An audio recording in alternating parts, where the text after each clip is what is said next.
Така, ще започна днешното представяне с една тема малко по-встрани от представянето на самата компания.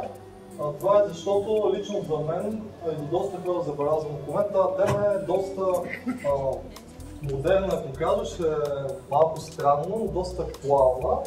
И това е темата за работа. Така, виждате ли всички добре? Добре. Така, значи все по-често чувам думата работа в контекста на изрази като няма работа. Всички знаем каква криза е, общо взето. Но реално какъв е проблемът и защо е трудно да се намери работа? Първото нещо, което искам да засегнем в въпроса е какво точно е работа? Как се създава работа?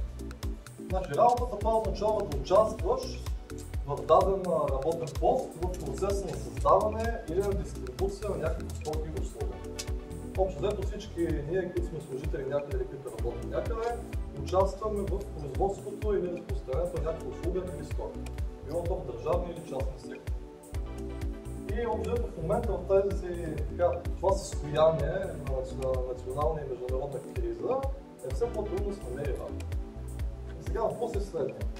Ако сме в ситуация, в която ние имаме нужда от доходи и в същия момент, когато предлагането на работа е намаляло, какво можем да направим?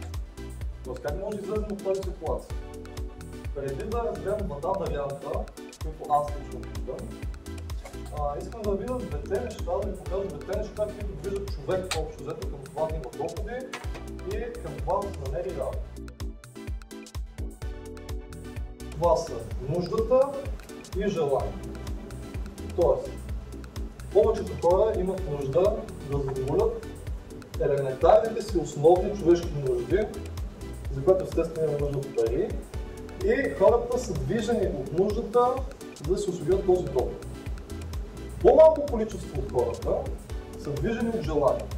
Това означава, че това, което ги движи, това, което ги мотивира, не е просто намерението да осигурят базовия си стандарт на живот, а нещо повече от него, да кажем, горе по стандарт на живот. Без значение дали е мотивиран от нуждата или от желанието, обаче, един човек трябва да намери решение на проблема с доходите, особено, както ви казах, в ситуация, в която все по-малко се предлага работа. Значи, друг въпрос, който е интересен е, кой създава работа? Значи, особено в България, не знам, вследствие на исторически събития, може би, ние нямаме навикът да създаваме работа. Имаме по-така неразвито предприемаческо мислене.